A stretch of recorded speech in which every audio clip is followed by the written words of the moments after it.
సమాజాన్ని అధ్యయనం చేయకుండా కవిత్వం రాయడం వల్ల సరైన కవిత్వం రాదని తెలంగాణ సాహిత్య అకాడమీ మాజీ అధ్యక్షుడు నందిని సిద్ధారెడ్డి అన్నారు. యువత సమాజంలోని అనేక విషయాలపై దృష్టి సారించి అక్షరాన్ని ఆయుధంగా మార్చుకొని సమాజాన్ని సంస్కరించడానికి కృషి చేయాలని అన్నారు. ఆదివారం నల్గొండ పట్టణంలోని టీఎస్యూటీఎఫ్ భవన్లో తెలంగాణ సాహితీ ఆధ్వర్యంలో సాహిత్య మేళా నిర్వహించారు. కవి సమ్మేళనం నిర్వహించగా విద్యార్థులు, కవులు సభలో కవిత్వ పఠనం చేశారు. అనంతరం తెలంగాణ సాహితీ జిల్లా అధ్యక్షుడు కూకుడాల గోవర్ధన్ అధ్యక్షతన సాహిత్య సదస్సు జరిగింది. ఈ సదస్సులో కవి, రచయిత, తెలంగాణ సాహితీ జిల్లా ప్రధాన కార్యదర్శి మహమ్మద్ హసేనా రాసిన నువ్వే ఒక సమూహం అనే కవితా సంపుటిని నందిని సిద్ధారెడ్డి, ఏనుగు నరసింహారెడ్డిలు ఆవిష్కరించారు. వర్తమాన పరిస్థితులు, రచయితల స్పందన అనే అంశంపై నందిని సిద్ధారెడ్డి మాట్లాడుతూ యువత సాహిత్యంలో రాణించాలని పిలుపునిచ్చారు.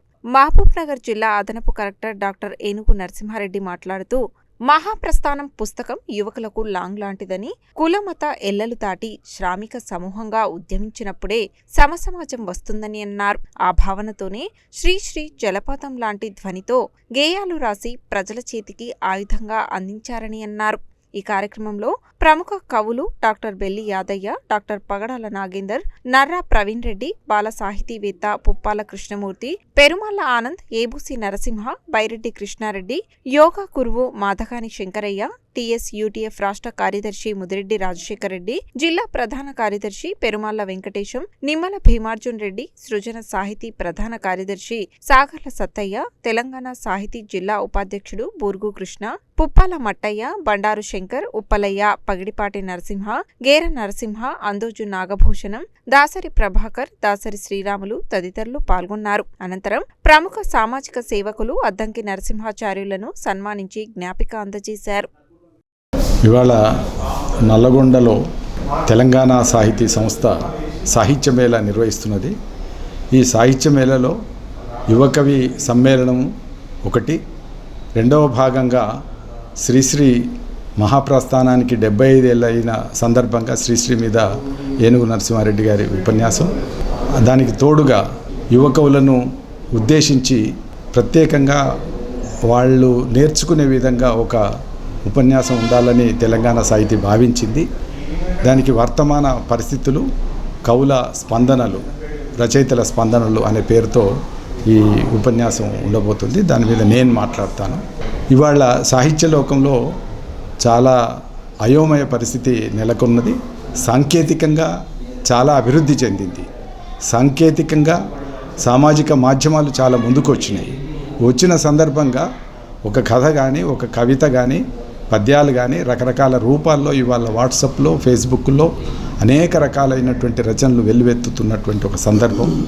ఈ సందర్భంలో మరి కవులు రాస్తున్నప్పుడు వాళ్ళు ఎన్నుకుంటున్నటువంటి వస్తువులు ఏ విధంగా ఉంటున్నాయి, ఆ వస్తువుల్లో నిజానికి ఉండవలసినటువంటి ఇంకా దృక్పథాలు ఏమన్నా ఉన్నాయా అనే విషయాల మీద నేను మాట్లాడడానికి సిద్ధంగా ఉన్నాను.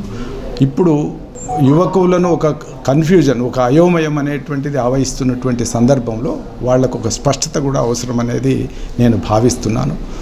దానికోసం పూర్వ కవుల కవిత్వాలు, కవిత్వంలో, సాహిత్యంలో వచ్చినటువంటి అనేక పరిణామాలు, ఈ పరిణామాలు వరుసగా ఆ ప్రజా ఉద్యమాలతోని, ప్రజల సామాజిక అవసరాలతోని ఎట్లా మిళితమై ఉన్నాయి అనేటువంటి అన్ని విషయాల్ని చర్చకు పెట్టాల్సినటువంటి అవసరం ఉంది. ఇవాళ యువతరం క్రమక్రమంగా మనిషితనాన్ని వదులుకుంటున్నటువంటి ఒక సందర్భం. ఇవాళ మనుషుల్లో చాలామందిలో ఉత్సాహం లేదు. బతకాలనే ఒక కాంక్ష, జీవనకాంక్ష ఉండాల్సినంత బలంగా లేదు. ఇలాంటి ఒక దశలో మరి అది లేకపోవడం వల్ల, జీవితం మీద ప్రేమ లేకపోవడం వల్ల ఒకవైపు నేర ప్రవృత్తి విపరీతంగా పెరుగుతున్నటువంటి దృశ్యాన్ని మనం చూస్తున్నాం. ఈ నేర ప్రవృత్తిలో భాగంగా తల్లిదండ్రుల్ని కూడా అతి హేయంగా వాళ్లను చంపుతున్నటువంటి సందర్భం కూడా చూస్తున్నాం. వీటన్నిటి నుంచి మళ్ళీ మనిషిలో మనిషిని ప్రతిష్ఠించేటటువంటి పని జరగవలసి ఉన్నది. మనిషిలో మనిషిని ప్రతిష్ఠించే పని అది సాహిత్యం చేయగలుగుతుంది అనేది నా బలమైన నమ్మకం. కలిపి ఉంచేది సాహిత్యం. ఎప్పటికప్పుడు అనేక వర్గాలుగా విడదీసేది రాజకీయం. రాజకీయం విడదీసినటువంటి మనుషుల్ని, వ్యాపారం మాయం చేసినటువంటి మనిషిని తిరిగి మనుషుల్లోకి తీసుకొచ్చేటటువంటి ప్రయత్నం సాహిత్యం చేస్తుంది, కవిత్వం చేస్తుంది, పాట చేస్తుంది, పద్యం చేస్తుంది. అందుకని ఈ వీటిని వైపు ప్రజల్ని, ముఖ్యంగా చదువుకున్న వాళ్ళని, విద్యావంతుల్ని, పాఠకుల్ని ఆకర్షించాల్సి ఉంది. అది ఇవాళ సమాజం ముందటికి తీసుకుపోవాల్సినటువంటి సందేశం.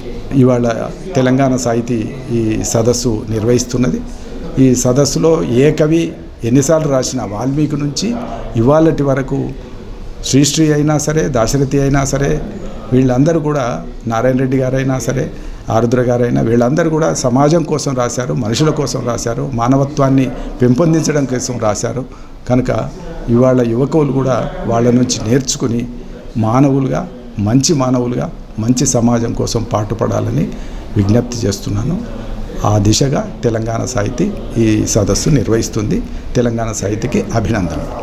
ఈరోజు నల్లగొండ పట్టణంలో తెలంగాణ సాహితీ వారు ఒక సదస్సు నిర్వహించి యువ కవులకు దిశానిర్దేశం చేయాల్సిన అవసరాన్ని నొక్కి చెప్పడం లక్ష్యంగా ఈ కార్యక్రమం నిర్వహిస్తూ ఉన్నారు. దానికి డాక్టర్ నందిని సిద్ధారెడ్డి గారు యువ కవులను ఉద్దేశించి ఇప్పుడున్న పరిస్థితులకు కవుల బాధ్యత ఏంటి అని చెప్పడానికి ఒక అంశంగా భావించి ఒక ప్రసంగం చేయడానికి విచ్చేశారు.